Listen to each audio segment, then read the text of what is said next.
శుభోదయం పిల్లలు. నిన్నటి అంశాలన్నీ అందరూ చదివే ఉంటారు అనుకుంటాను. అలంకారాల గురించి నేర్చుకున్నాం కదా.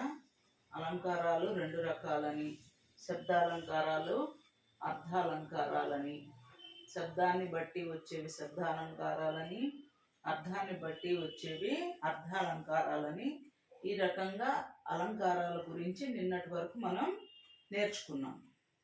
వాటిలో ఉన్నటువంటి రకరకాల అలంకారాలను గురించి కూడా తెలుసుకోవటం జరిగింది.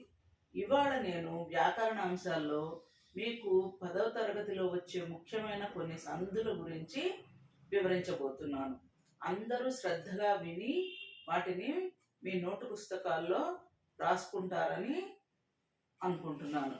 అందరూ తప్పనిసరిగా రాసుకోండి, అలాగే ధ్యాస పెట్టి శ్రద్ధగా వినండి. మొదటిగా మనము పదాల కలయికని సంధి అంటారు. సంధి అంటే ఏంటి? రెండు పదాలని కలిపి ఒకే పదంగా చేయడం సంధి. ఈ సంధుల్లో సంస్కృత సంధులు ఉన్నాయి, తెలుగు సంధులు ఉన్నాయి. వాటిల్లో మొట్టమొదటిది సవర్ణ దీర్ఘ సంధి.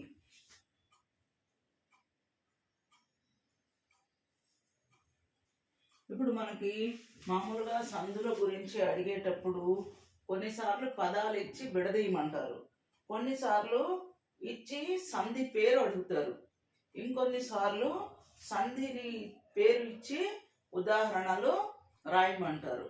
ఇలా 3 రకాలుగా మీరు ప్రతి సంధి గురించి నేర్చుకోవాలి. ఉదాహరణ ఇచ్చి గుర్తించమన్నా పదం విడదీసి సంధిని గుర్తించాలి. విడదీసిన పదం ఇచ్చినప్పుడు అది కలిపి ఆ పదం ఏ సంధికి చెందిందో గుర్తించాలి. అలాగే సంధి పేరు ఇచ్చినప్పుడు దానికి సరైన ఉదాహరణని గుర్తించగలగాలి. సరైన ఉదాహరణ గుర్తించడం ఎలా సాధ్యమవుతుంది అంటే, మీకు పదాలు కలపటం, విడదీయడం ఆ రెండు చేసినప్పుడు వాటిల్లో కలిపినప్పుడు వచ్చిన మార్పు, విడదీసినప్పుడు ఉన్న విధానం, ఈ రెండు మీకు సరైన అవగాహన ఉంటే ఈ రెండింటి మీద మీరు సంధిని సులభంగా గుర్తించగలుగుతారు.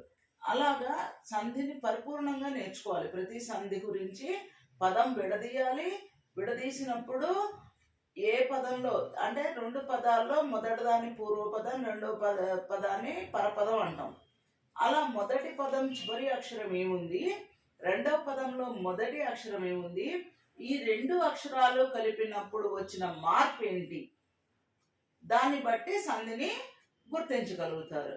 ఆ మార్పు జరిగిన విధానాన్ని మీరు సరిగా అవగాహన చేసుకున్నట్లయితే మీకు సంధిని విడదీయడం కానీ గుర్తించడం కానీ చాలా సులభంగా వస్తుంది.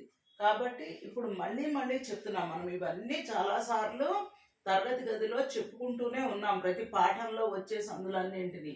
అయినా సరే మళ్ళీ ఇప్పుడు పునశ్చరణలో భాగంగా మళ్ళీ వివరిస్తున్నాను.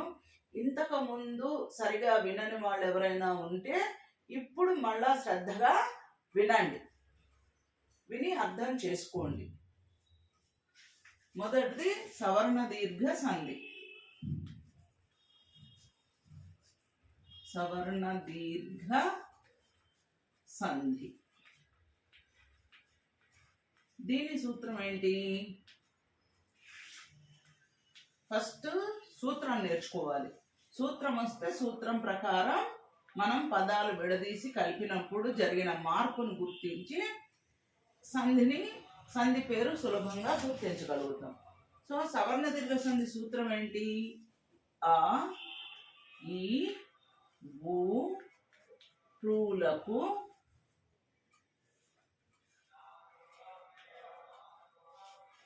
సవర్ణములు. సవర్ణములు అంటే ఏంటి? సమానమైన అచ్చులు. సవర్ణములు బ్రాకెట్లో రాస్తున్నాను, అది కూడా రాసుకోండి.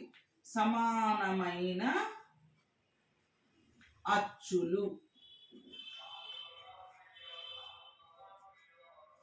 పరమైతే, పరమవడం అంటే కలిస్తే.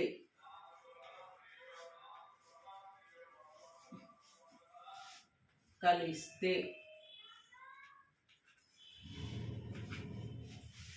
దీర్ఘం ఏకాదేశమగును. ఏకాదేశమగును. ఇక్కడ ఆదేశము అంటే ఒక అక్షరం స్థానంలో మరొక అక్షరం వచ్చి చేరడం. దీన్నే శత్రువులాగా వచ్చి చేరడం అని చెప్పుకుంటాం వ్యాకరణ పరిభాషలో. సో ఏకాదేశమగును ఇది సూత్రం.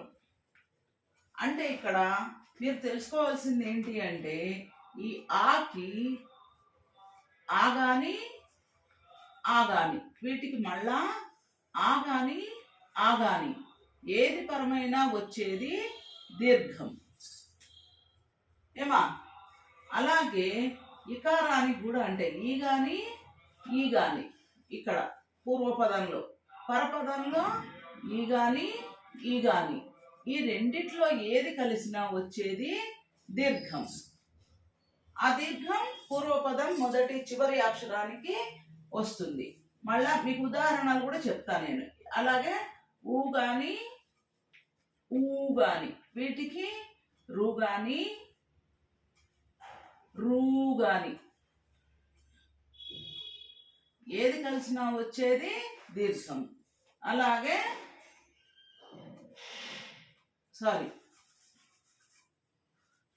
ఊ గాని ఏది కలిసినా వచ్చేది దీర్ఘం. అలాగే రూలకి కూడా అంతే. రూ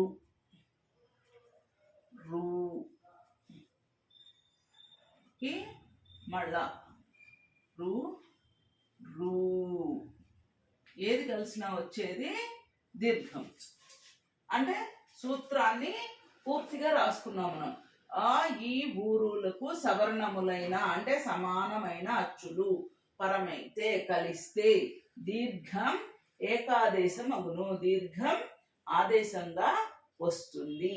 అంటే వాళ్ళకి ఆలు గాని ఈలకి ఈలు గాని ఊలకి ఊలు గాని రూరులకి రూరులు గాని ఏది దేనికి పరమైనా సరే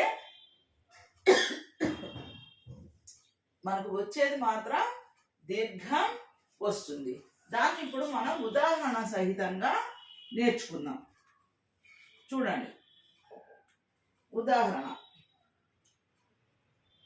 కులాచార్యుడు.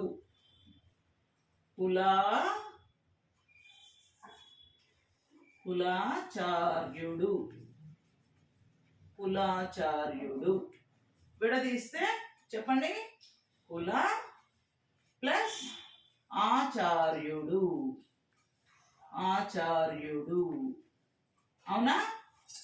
ఇక్కడ కుల మొదటి పదంలో లా అని మనం పలికినప్పుడు ఏ అక్షరం ధ్వనిస్తోంది? ఆ కదా. ఇది పూర్వపదంలో చివరి అక్షరం లాలో అకారం ధ్వనిస్తోంది. అలాగే ఇప్పుడు లా అనేది ఎలా అయింది? హల్లు ఇల్ ప్లస్ ఆ కలిస్తేనే లా అయింది. అర్థం చేసుకోండి. ఈ లకారం లా అని మనం పలకాలి అంటే దీనికి అకారం కలవాలి. ఫస్ట్ దీని అసలు స్వరూపం హల్లు స్వరూపం పొల్లు లకారం. దానికి ఆ కలిసినప్పుడే హల్లులన్నింటికి అచ్చులు కలిసినప్పుడే అవి పూర్తిగా మనం ఉచ్చరించగలుగుతాం కదా. ప్రతి అక్షరానికి క ప్లస్ ఆ క, గ ప్లస్ ఆ గ. అలాగా మనము హల్లులకి పూర్తి రూపాన్ని ఇవ్వాలి అంటే తప్పనిసరిగా వాటికి అచ్చులు కలవాల్సిందే. అలా అచ్చులు కలిసినప్పుడు మాత్రమే అవి పూర్తిగా ఉచ్చరించడానికి మనకి వస్తాయి. లేకపోతే ఇల్క్ గచ్ అలాగా పొల్లుతోటి ఉచ్చరించాల్సి వస్తుంది. అందువల్ల ఇక్కడ కుల అన్నప్పుడు లాలో అకారం ఉంది. అలాగే ఆచార్యుడు అన్న పరపదంలో మొదటి అక్షర ఆకి ఆ కలిసినప్పుడు దీర్ఘం వచ్చింది. ఈ దీర్ఘం ఎక్కడొచ్చింది? ఇక్కడ వచ్చింది. లాకి వచ్చింది. లకారంలో ఉన్నటువంటి హ్రస్వమైన ఆకారం పోయి దాని స్థానంలో దీర్ఘం వచ్చింది. ఫస్ట్ ల ప్లస్ ఆ ఉంది, దానికి మళ్ళా ఇది కలిసింది. అప్పుడు ఇదేమైంది? లా కదా. అలాగా కులాచార్యుడు అనే రూపం ఏర్పడింది. అర్థమైంది కదా దీర్ఘం ఎలా వచ్చిందో. అలాగే ఇంకొక ఉదాహరణ చెప్తాను చూడండి. దిశాంచలము, దిశ ప్లస్ అంచలము.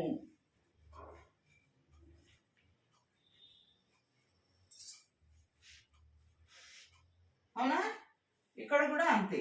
అకారానికి ఆ, మనం సూత్రంలో చెప్పుకున్నాం కదా, ఆ ఈ ఊరులకి ఆలకి ఆలు కానీ ఆలకి ఆ దీర్ఘాక్షరాలకి దీర్ఘాక్షరాలు కానీ వేటికి ఏది పరమైనా వచ్చేది మాత్రం దీర్ఘం అని చెప్పుకున్నాం. ఇక్కడ ఇలాగా దీర్ఘాక్షరం వచ్చింది. అప్పుడు ఇదేమైపోయింది, ఇక్కడ వచ్చింది ఆ దీర్ఘం. దీంట్లో ఉన్న ఈ రెండు కలియడం వల్ల దీనికి దీర్ఘం వచ్చింది. దిశాంచలము.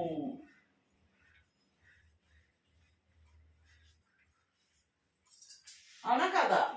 అలాగే ఇంకా ఉదాహరణలు. శ్రావణాభ్రము, శ్రావణ ప్లస్ అభ్రము, శ్రావణాభ్రము.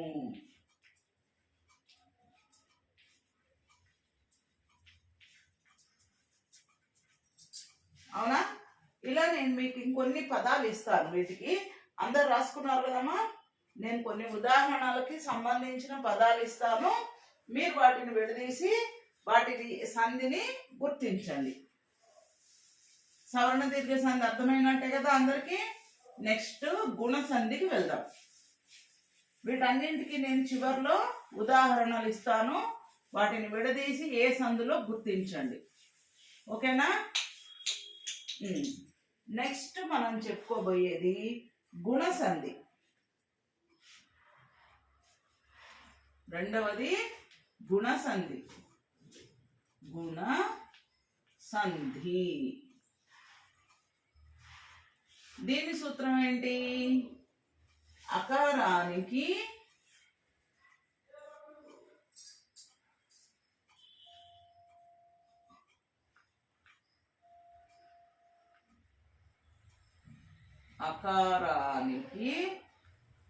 ఆకారానికి కాదు, అకారానికి అంటే ఆ అనే అచ్చుకి ఈ ఊ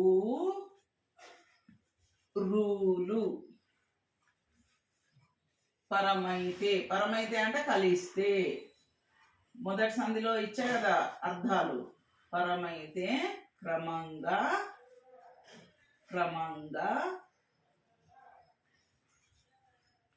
ఏ ఓ అర్ లు ఏవో అర్ అనే గుణములు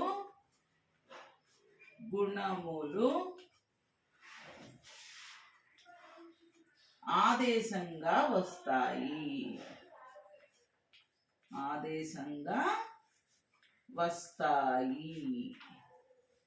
రైట్? ఇక్కడ మనకి ఇందాక ఆయి ఊరులకు మళ్ళా ఆయి ఊరులు పరమైతే దీర్ఘం వస్తుంది అన్నాడు. దీంట్లో ఆ ఏదైనా సరే ఈ రెండు అచ్చులకి ఆకి లేదా ఆకి ఈ కలిస్తే ఏ అనేది ఇక్కడ వస్తుంది. పూర్వపదం చివరి అక్షరంలో మార్పు వస్తుంది. అలాగే దీనికే వీటికే ప్లస్ ఊ కలిస్తే ఓ వస్తుంది. అలాగే దీనికే రూ కలిస్తే అర్ అనేది వస్తుంది. ఈ ఏ ఓ ఆర్ అనే వాటిని గుణాలు అంటారు. మీకు గుణములు అనగా అని కింద అక్షరాలు కూడా ఇస్తాడు. ఇలా కూడా మిమ్మల్ని పరీక్షలో అడిగే ఇది ఉంటుంది అన్నమాట, అవకాశం ఉంది. ఏవో ఆర్లని ఏమంటారు అని కానీ, గుణములు అనగా ఏవి అని కానీ ఇలా ప్రశ్నించవచ్చు పరీక్షలో. కాబట్టి మీరు సూత్రాన్ని ప్రతి సూత్రము ప్రతి ఒక్కళ్ళకి తప్పనిసరిగా పూర్తిగా వచ్చి ఉండాలి. దాంట్లో ఇట్లాంటి పదాలు ఏమన్నా ఉంటే వాటిని గురించి కూడా తెలుసుకోవాలి. ఇందాక ఆదేశం అని చెప్పుకున్నాం. ఆదేశం అంటే ఏంటి? ఒక అక్షరం స్థానంలోకి మరొక అక్షరం వచ్చి చేరటం. దీంట్లో కూడా అదే ఉంది ఆదేశం. అలాగే ఏవో ఆర్లని గుణములు అంటారు. అంటే సూత్రం కాకుండా సూత్రంలో ఉన్న పదాలకి అర్థాలు కూడా తెలుసుకోవడం అలా వస్తాయి. దీంట్లో ఇప్పుడు మీకు ఉదాహరణ రాస్తా. ఉదాహరణ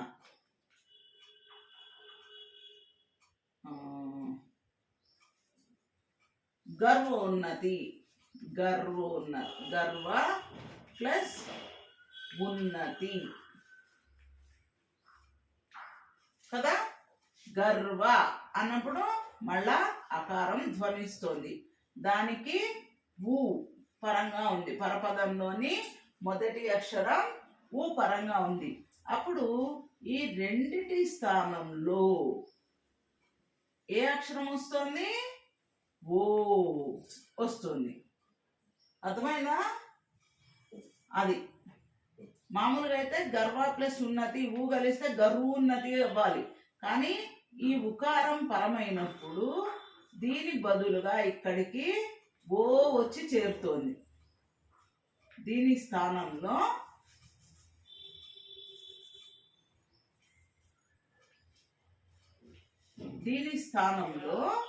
ఓ వస్తుంది. అప్పుడు ఇది ఏ రూపంగా మారుతోంది? గర్వాలో ఉన్న అకారం కూడా పోయింది. అకారం కూడా పోయి ఈ రెండింటి స్థానంలో ఓ వచ్చింది. అప్పుడు గర్వోన్నతి.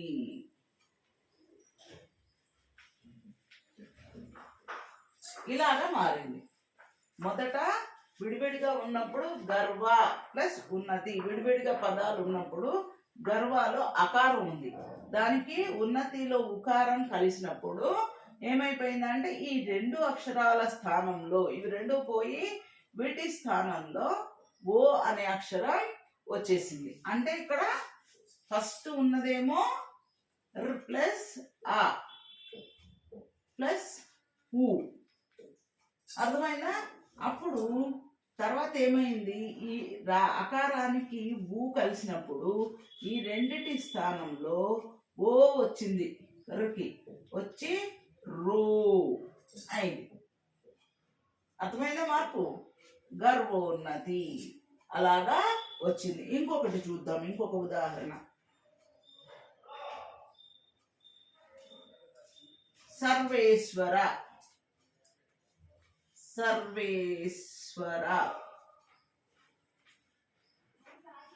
విడదీస్తే సర్వ ప్లస్ ఈశ్వర కదా. ఇక్కడ అకారానికి ఈ కలిస్తే ఏమొస్తుందని చెప్పాము? ఈ గాని ఇవి రెండు హ్రస్వాక్షరాలు కానీ దీర్ఘాక్షరాలు కానీ ఏది కలిసినా సరే మళ్ళా అట్లా వస్తాయి అన్నమాట. ఈ ఆకి ఈ గాని ఊ గాని ఈ కలిస్తే ఏ వస్తుంది? ఆలకి ఊలు కలిస్తే ఓ వస్తుంది. ఆలకి రూరులు కలిస్తే అర్ర వస్తుంది గుణసంధిలో. అలాగా ఇక్కడ సర్వ అన్నప్పుడు అకారం ఉంది. దీంట్లో ఈ కలిసింది.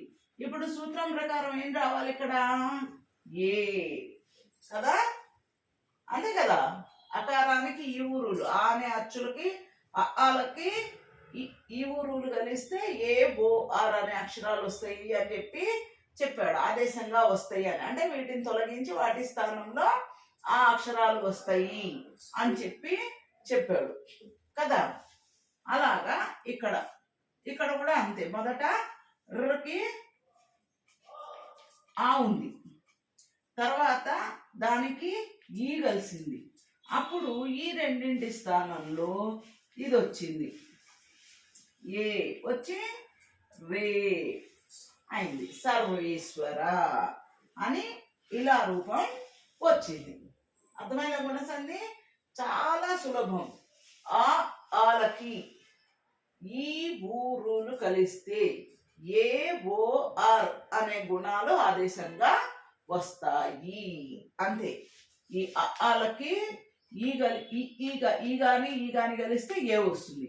ఈ ఆలకి ఊ గాని కలిస్తే ఓ వస్తుంది. మళ్ళా ఈ ఆలకి రూ గాని కలిస్తే అర్ర వస్తుంది. ఇది సూత్రం యొక్క అర్థం. ఇప్పుడు అర్థమైంది అందరికీ? గుణసంధి కూడా వెరీ గుడ్. తర్వాత ఇంకొక సంధి చెప్పుకుందాం మనం. ఇప్పుడు వీటన్నింటికి నేను మళ్ళా వేరు ఉదాహరణలు పదాలు ఇస్తాను. వాటిని విడదీసి మీరు అవి ఏ సంధి పదాలో గుర్తించాలి తప్పనిసరిగా. చివరిలో మీకు అలంకారాలకు కూడా, ఇప్పుడు ఇవాళ ఈ 2 సందులు నేర్చుకున్నాం కదా, నిన్నటి అలంకారాలకి కొన్ని వాక్యాలు ఇస్తాను. అర్థమైందమ్మా? ఆ వాక్యాలు ఏ అలంకారానికి సంబంధించినవో కనుక్కోండి. అలాగే సంధి పదాలు ఇస్తాను. ఇప్పుడు సవర్ణ దీర్ఘ సంధివి, గుణ సంధివి కొన్ని పదాలు ఇస్తాను. వాటిని విడదీసి ఏ పదాలు ఏ సంధికి సంబంధించినవో రాయండి. ఇప్పుడు మీకు అలంకారాలకి వాక్యాలు ఇస్తాను, రాసుకోండి. క్రింది వాక్యాలు ఏ అలంకారానికి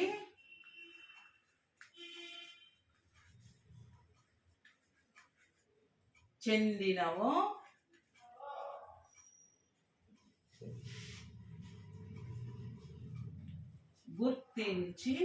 గుర్తించండి.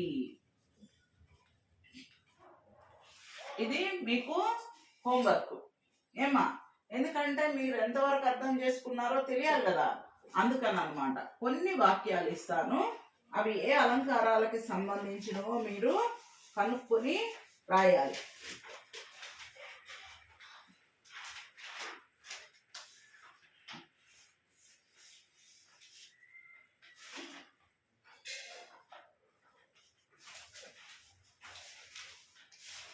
ఒక్క క్షణం ఉండండి నాన్న, ఇస్తాను. అభ్యాసానికి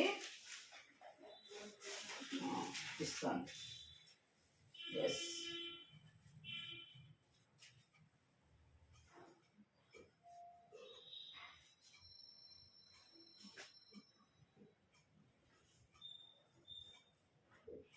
నీటిలో పడిన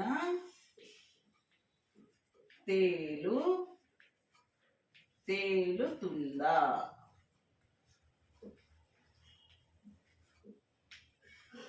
రెండవది,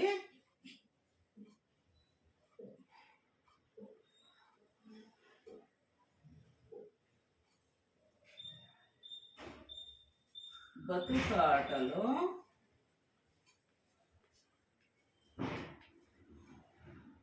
గెలుపు ఓటములు సహజం.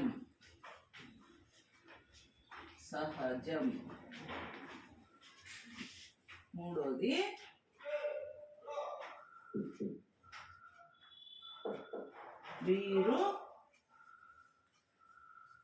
వీరుల్ పరార్థుల్.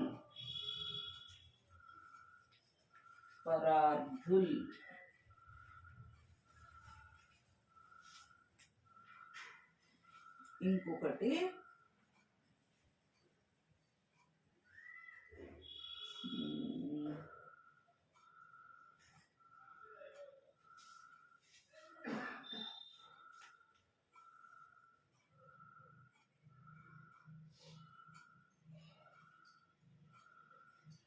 రాలే చదువు. ఇది వదిలే. ఇంకో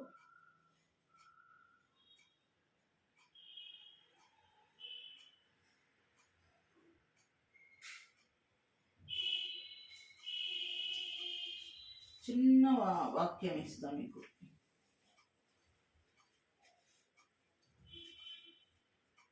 వీటికి రాయండి. వాడి కత్తి తీసుకోండి. ఓకేనా? ఇప్పుడు కొన్ని సంధులకి సంబంధించిన ఉదాహరణలు ఇస్తాను. వాటిని విడదీసి ఏ సంధి పదాలో గుర్తించాలి. ఇవాళ మనం 2 సంధులు చెప్పుకోవడం జరిగింది.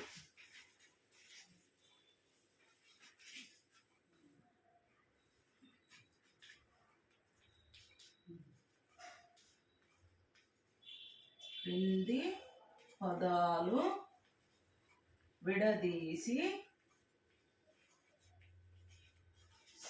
సంధిని గుర్తించి సూత్రం కూడా రావాలి మీకు, అందుకని సూత్రం రాయండి అని ఇస్తున్నా. కాబట్టి పదాలు విడదీయటమే కాదు, సంధిని గుర్తించి సూత్రం కూడా రాయాలి మీరు. సరేనా? చూడండి. ఆంధ్రాంబిక,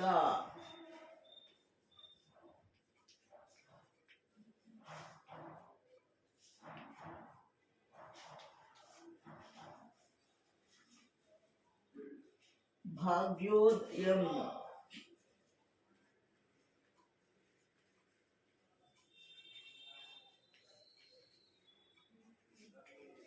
సత్యోక్తి, దానవేంద్రుడు ఇస్తారు, దానవేంద్రుడు,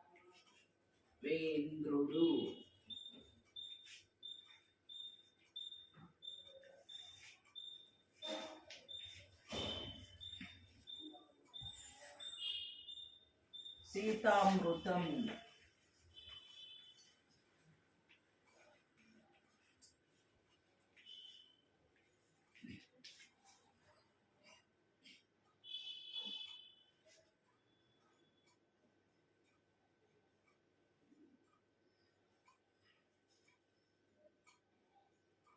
మదాన్యోత్తముడు,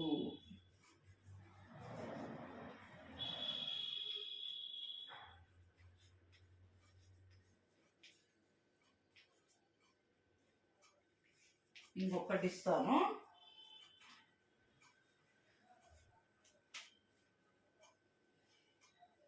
విభావళులు,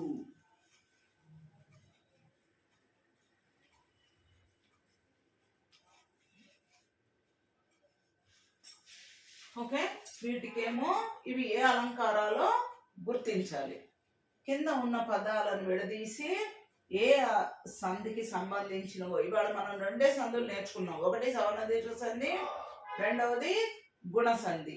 కాబట్టి ఈ పదాలు, ఈ ఇచ్చిన 6 పదాలని విడదీసి ఏ పదాలు ఏ సంధికి సంబంధించినవో సంధి పేరు రాసి సూత్రాన్ని కూడా రాయండి. ఒకే సంధి 2 సార్లు వస్తే 2 సార్లు సూత్రాన్ని రాయండి. ఇలాగ మీరు సాధన చేస్తే మీకు సూత్రాలు బాగా నోటికి వచ్చేస్తాయి. కాబట్టి ఎన్నిసార్లు, సపోజ్ సవర్ణ దీర్ఘ సంధి ఒక 4 సార్లు వచ్చింది అనుకోండి, సూత్రం కూడా 4 సార్లు రాయండి. గుణసంధి వచ్చింది అనుకోండి, గుణసంధి సూత్రం కూడా రాయండి. అలా ఏ సంధి గుర్తించినప్పుడల్లా సంధి పేరు దాంతో పాటు సూత్రం కూడా తప్పనిసరిగా రాయండి. 1కి 4 సార్లు రాస్తే ఎప్పటికీ గుర్తుండిపోతాయి. అలాగే ఈ కింది వాక్యాల్లో ఏ అలంకారం ఉందో గుర్తించండి. నేను అలంకారాల గురించి చదువుకున్నాం మనం. నీటిలో పడిన తేలు తేలుతుందా, 1. బతుకాటలో గెలుపు ఓటములు సహజం, 1. వీరుల్ పరార్థుల్, 1. వాడి కత్తి తీసుకోండి. జాగ్రత్తగా ఆ వాక్యాలని చదివి ఏ అలంకారానికి సంబంధించినవో రాసి అలంకార లక్షణం కూడా రాయండి. ఇక్కడ గుర్తించండి, లక్షణం రాయండి. లక్షణం రాయండి. ఓకేనా? సో ఇది ఇవాల్టి మీకు చెప్పినటువంటి సందులు. తర్వాత నిన్న మొన్న చదువుకున్న అలంకారాలకి సంబంధించినటువంటి హోంవర్క్ ఇచ్చారు. ఇంటి పని తప్పనిసరిగా అందరూ చెయ్యండి. ఇలా సాధన చేస్తేనే మీరు విన్నవి ఎంతవరకు మీకు అర్థమైనవి, ఎంతవరకు వచ్చినాయి అనేది మీకు తెలుస్తుంది. అలాగే మీతో పాటు మాకు కూడా తెలుస్తుంది. సరేనమ్మా? మళ్ళా రేపటి తరగతిలో ఇంకొన్ని సందుల గురించి నేర్చుకుందాం. అలాగే ఇంకొన్ని అలంకారాలకి సంబంధించిన వాక్యాలు ఇస్తాను, వాటిని కూడా గుర్తిద్దురు కానీ. ఓకేనా? ఇవాళకి ఇది సెలవు.